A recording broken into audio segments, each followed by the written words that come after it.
Exploring the Analects, Episode 10, Passages 15.36 and 15.37. Winner takes all. Hey folks, this is Elliott Bernstein. Thanks for joining me for Episode 10 of Exploring the Analects. Welcome to the double digits. Today, we'll be talking about passages 15.36 and 15.37 of the Analects. 2,500-year-old opinions about the best time to disobey your superiors. We'll read the passages in Chinese and English, explain their basic meanings, and discuss the historical and cultural context to provide a deeper understanding. After that, we'll analyze the language found in the passage as a way to learn new words and phrases in classical Chinese and modern Mandarin. Don't forget, you can listen and follow along with episode guides on analects.net. Episode guides include Chinese characters for the passages, as well as other words mentioned in each episode. The site also has the full text of the Analects with smart searching and pop-up definitions. Check it out and let me know what you think. You can always reach me at elliott@analects.net. Alright then, let's get started. This is my informal interpretation of passages 15.36 and 15.37.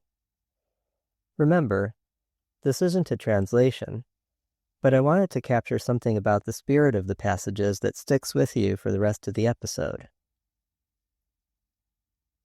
If the game you're playing is winner takes all, it's time to play a different game. When a game is winner takes all, people will do anything to win. Friends might end up acting viciously toward one another just to secure an advantage when they realize one person's loss is another one's gain. What we'll find in this passage is that Confucius believed if the rules of the game mean you can only get ahead by ignoring the humanity of others, then you might want to think twice about playing by the rules. Now I'll read the passages in a modern Mandarin pronunciation, and then we'll follow up with a more faithful translation into English. 15.36 子曰当仁不让于师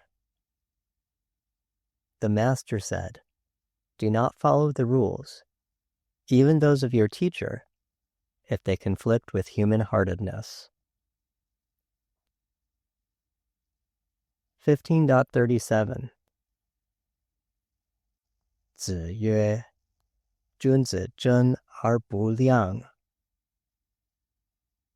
The master said, the exemplary person stays true to what is right, rather than simply true to their word. In these passages, Confucius explains first that when it comes to matters of ren, or acting with human-heartedness, a student should not hesitate to do what is right, even if that means going against their teacher's rules. Second, he generalizes the point, explaining that doing what is right is more important than doing what you promise to do, or what others expect you to do. Let's start off by exploring the idea of following the rules in general, regardless of whether those rules are set by a teacher, a king, or even if they're just a matter of convention in a given scenario. In the last episode, I told you about the chaos of spring and autumn period China. Remember, there were 1 or 2 armed conflicts per year during this period. That's bad enough, but I didn't mention that sometimes things got really bad, like cannibalism bad. About 40 years before Confucius was born, the state of Chu was laying siege to the capital of the state of Song. The Zhuozhuan, the Zhuo commentary on the Spring and Autumn Annals, records that the general from the state of Chu held a conference with the Song general and asked him about conditions in the city. The Song general explained the tragedy that was occurring. Citizens were so hungry that they had no choice but to exchange family members to be eaten. The Chu general was so distressed by this news that he returned to his king and begged him to end the siege, which, after some back and forth, the king thought, you know what, that sounds pretty bad, and he called off the siege. With that story in mind, I'll repeat my translation, but with a slight modification. Do not follow the rules, even those of your king, if they conflict with human-heartedness. This story is a pretty good example of someone recognizing humanity and thinking with their heart, rather than following the rules. The Chu general was given a command by his king to lay siege to the Song capital. Not only did he have that command, he also had the rules of war. You don't fight a war to lose. You fight it with the goal of defeating your enemy. A siege is a pretty winner-takes-all scenario. But when he met the Song general, he was brought face to face with the humanity of the situation. People were in that city, and his own actions had caused them to act like animals toward one another. And that was when he knew it wasn't worth it to keep following the rules. So instead of trying to win at any cost, he convinced his king to show just a little mercy. Now, I need to give credit where credit is due and tell you about my source for this insight. Early 20th century Confucian commentator Cheng Shude mentions the story in his historical context when discussing this quote. That doesn't mean it's exactly what Confucius had in mind with regards to passages 15.36 or 15.37, but I absolutely agree with Cheng that it's a powerful example of the importance of prioritizing humanity over the rules. Besides, it's more than likely that Confucius was highly familiar with this episode, since it happened when his parents and grandparents were alive. It wouldn't be at all surprising if people still used it as an example of making the right decision in a terrible situation. Next up, I'm going to explain a bit about why I've chosen to translate "让" as "follow the rules." I'm mentioning this because most other translators render this as something like "give deference" or "yield." In the context of Confucianism, 让 is frequently paired with 礼. We haven't specifically encountered 礼 yet, but we have discussed ritual and propriety a fair amount, and that's exactly what this 礼 means. Ritual propriety, or doing things as ritual and the rules would have you do them. 让 does mean deference, and when paired with 礼, it means deferring to someone else in accordance with the requirements of their status or for a given situation. You can think of 礼让 as something along the lines of giving up your seat on the bus to an octogenarian or a pregnant woman. But 让 isn't just about physically yielding. It can also be about yielding to others on decisions and priorities. If an authority has set some priorities, for example, if a teacher gives you an assignment and a due date, if you want to maintain a relationship with them, you're going to remember that due date and get it done. It doesn't matter if you'd rather play video games, sleep all day, or go on vacation. You know what you gotta do. The same can go for any authority, whether it's your parents, your boss at work, or your superior in the army. So yes, this is about yielding, but it's just as much about following the rules or orders as it is about being deferential. It's my opinion that one of the major points of these passages is to stress that it doesn't matter who has written the rules, king or queen, parent or boss. It doesn't matter what the situation seems to dictate, battle or celebration, wedding or funeral. If what you're supposed to be doing causes you to fail to recognize the humanity of others, then it's not the right thing to do. There's one final point about this passage before we move on to 1537. And that's the fact that it says you may disobey even your teacher. I'm an American, and having lived abroad for many years of my life, I'm pretty comfortable saying that Americans don't have much trouble disobeying their teachers. I suppose in theory we know that teachers deserve respect, and in the classroom, sure, the teacher can kick you out if they want, but again, not a whole lot of respect for teachers. China is different, and teachers are conferred a great deal of respect, even to this day. In Confucius's time, education was not compulsory. It wasn't even common. So finding a teacher and having them accept you, that was serious business. That seriousness is reflected in the fact that in the Analects, Confucius is called the master, and his students are called disciples. So disobeying your teacher was not something to be done on a whim. And this passage makes it clear that, yes, there are certain very serious situations where the right thing to do is tell your teacher that they're wrong, or act in a way that contradicts what you've been taught. So far, I've mainly been discussing 15.36, so let's move on to 15.37 and talk about the broader point. Confucius believed one of the greatest hallmarks of a petty person was being honest to a fault. I'll give you an example of what I mean by honest to a fault. This is a famous scenario proposed by German philosopher Immanuel Kant. It's commonly referred to as Kant's axe. Suppose one afternoon, you're at home enjoying a cup of tea with a friend back in your kitchen. There's a knock at your front door, so you leave the kitchen and open up the door. There's a man holding an axe. He doesn't threaten you, but he tells you that he wants to kill your friend, and he asks you if you know where he is. According to Kant, you should never under any circumstances tell a lie. So the right thing to do is tell this man where your friend is.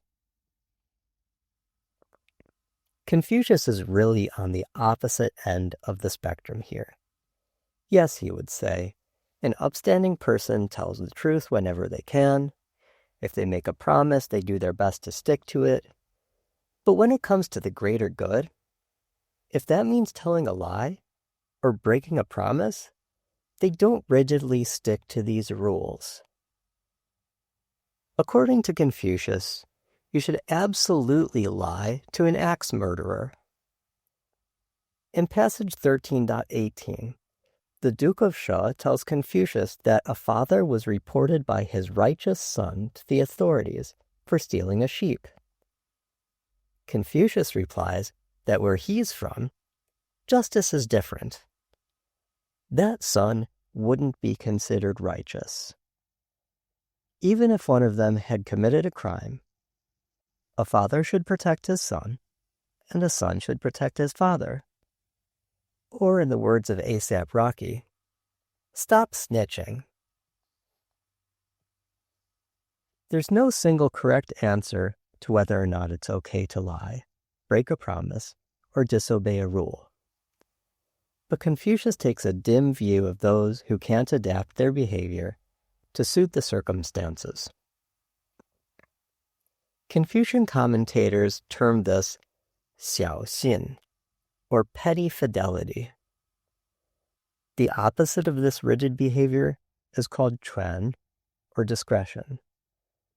This is what the 公羊传, or the Gongyang commentary on the Spring and Autumn Annals, defines as goodness resulting from transgressing well-established canons. The idea here is that if you have a well-developed sense of morality, you can also appropriately decide when you need to stick to convention and when it's best to ignore simplistic, correct behavior. From this perspective, no offense or anything, but Kant seems like a real dumbass. Remember, use your words. If your point is, I don't want you to kill my friend who happens to be back there in my kitchen, but you know the opposite is going to happen if you tell the axe murderer that he's back there in your kitchen, you'd better be making up a story about how he's out of town. I'd say you're even smart enough to figure out how to explain why his car is parked in your driveway. Anyway, I think you get the point about these two passages. Work to develop your understanding of right and wrong. Stay aware of the fact that some situations may dictate that you act in inhumane ways. No matter who is telling you that's the right way to act, use your discretion. Don't be a dumbass. No cannibalism. No axe murderers. Congratulations. You're a good dude. Next up, I'm going to discuss some of the language we see in these passages. The goal here is to have something of benefit to language learners at any level. So if you don't find something for you, just give me a shout at elliott@analects.net, and I'll see what I can do for you. Vocabulary-wise, we'll cover rang, to yield, shi, master or teacher, zhen, chaste or staunch, and liang, sincere or forgiving. In terms of grammar, we'll cover dang, in terms of, you, with or for, are, and. By the way, all of those quick definitions might not work as the right glosses for the phrases as we've translated them above, but I'll dig into how we can do so as well. Starting off, let's talk about rang. This has much the same meaning as it does in modern Chinese today. To yield, to act deferentially, or to give preference to someone other than oneself. Rang is the character you'll see on yield signs throughout China, so it refers to yielding not only in conversation or decision-making, but also in the physical sense. In my translation of 15.36, rang is rendered as following the rules of an authority, which admittedly stretches things a little bit. But like I explained earlier, the idea is that when you follow such rules, you're deferring to the wishes of your teacher or leader. Next up is shi, meaning teacher or master. If you've ever watched Kung Fu Panda, you actually know this word, but you might end up saying it like shifu, just like Jack Black does. Same character though. The fu in this shifu or shifu means father, and it's a term frequently used by martial arts practitioners and monks to refer to their teacher. There's another word, shifu, that also is rendered as master in English, but this is usually used to address a professional such as a taxi driver, mechanic, or chef. Finally, there's the day one Chinese vocabulary word lao shi, the most common word for a teacher in Chinese. Funny thing, considering I mentioned the high degree of respect received by teachers in China to this day, the term is frequently used by students to refer to even non-teaching staff in schools. When I ran study abroad programs in China, despite the fact that I was a lowly administrator tasked with organizing activities and keeping students safe and healthy, the local Chinese roommates at our host university would almost invariably address me as 老师. Next, let's talk about Zhen.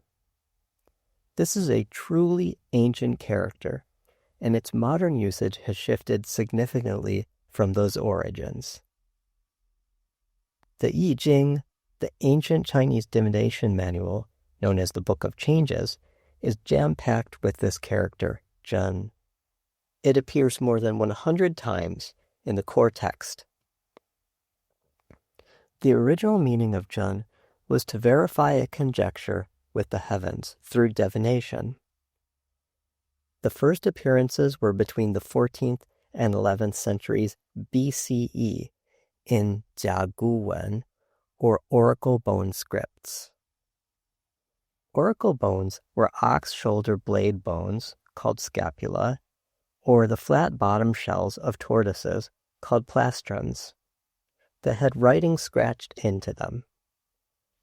The phrases written on oracle bones were statements, something like, "It will rain on the 10th day of the 6th month."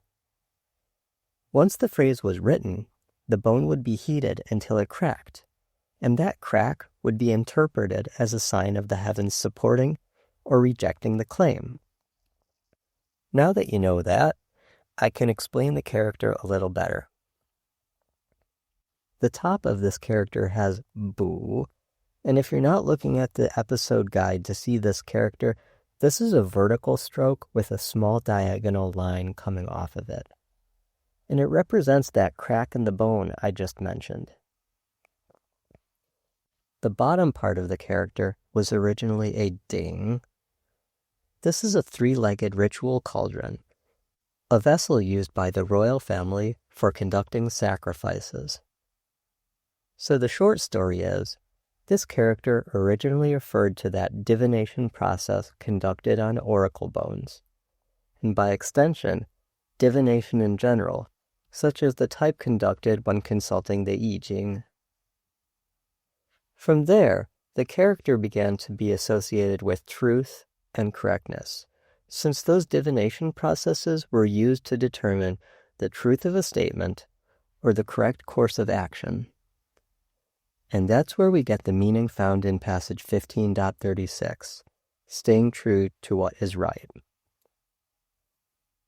I'd forgive you for thinking the story ends there, but in modern Chinese, this character doesn't have a strong association with truth specifically, maybe peripherally. At this point, it's associated with loyalty, steadfastness, and chastity, as in the word zhongzhen. It's also a somewhat old-fashioned sounding character found in women's names, and it's in the name for the famous white snake spirit turned beautiful young maiden, Bai Su Zhen, from the Bai She Zhuan, the legend of the white snake. Finally, in terms of non-grammatical vocabulary, we're going to talk about liang. If you're familiar with the modern word yuan liang, you might think this word means forgive. But it's sort of the opposite. This word refers to the quality of staying true to one's word, and you shouldn't need to forgive someone who does that. But through the centuries, truthfulness turned into presumption, and presumption being associated with innocence worked its way into forgiveness and tolerance. Anyway, don't let your instincts lead you astray on this one. Next, let's move on to some grammatical points. We'll start with dang. One modern usage of dang is to mean when.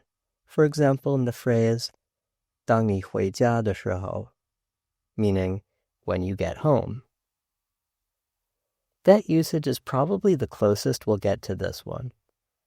Here it means when it comes to, or as for. So a more direct rendering of the first two characters of 15.36, 当然, would be when it comes to human-heartedness. Next up is you. This 虚词, or classical Chinese grammatical particle, can have quite a few different meanings. One of the most common, and what we'll see here, is that its usage is as a general prepositional word. I'll stop being such a nerd. In 15.36, it means to. 不让you shi just means do not yield to your teacher. Finally, another 语词, are. Are is a connecting word that can frequently be rendered as and. But in 15.37, it's paired with the negative bu. So you could write it either as and not, or slightly more emphatically as but not. I wanted to get even more emphatic than that and highlight the contrast between zhen and liang, so I decided to go with rather than. By the way, both you and are still used in modern Chinese, but they both have more of a literary style to them, and words like 在 and 和 would normally be chosen over them in spoken language. All right, we're all done with the language section. That was a long one. Last up, I'd like to leave you with a thought about why it's important we don't defer to authority in all cases. In passage 13.15, Confucius tells Duke Ding of Lu that if no minister dares to contradict a bad ruler, then the state is well on its way to failure. The point is, if nobody is there to check their questionable decisions, the only thing that's going to stop them is the eventual disasters those decisions cause. The idea that a leader should appreciate and respect those willing to challenge them is brought to life in the Han Fei Zi, several centuries after Confucius's death. Slingerland writes, Duke Ping of Jin was drinking wine with his assembled ministers. Drinking to his heart's content, the Duke loudly sighed to his ministers, I find no joy in being a ruler, except that no one dares to oppose what I say. The blind music master Guang was in attendance before him. Taking hold of his zither, he threw it at the Duke. Gathering up his robes, the Duke dodged and managed to just avoid it, and it instead hit the wall, creating a hole. The Duke said, At whom did the music master throw his zither? The music master said, Just now, some petty person was sounding off at my side. I was aiming my zither at him. The Duke replied, That person was I. Alas, the music master sighed, those are not the words of a gentleman. The attendants asked permission to repair the wall, but the Duke said to them, Leave it. It will serve as a constant admonition to me. All right, folks, that's it for this time. Again, I'm your host, Elliott Bernstein. I hope you enjoyed this episode of Exploring the Analects. Don't forget to visit analects.net to check out the episode guide. And drop me a line at elliott@analects.net if you've got any questions or comments. Join me again next time when we'll discuss passage 17.13 and have our first encounter with the village worthy, the type of person who is most concerned with making sure that their whole town is convinced of their righteousness. See you there.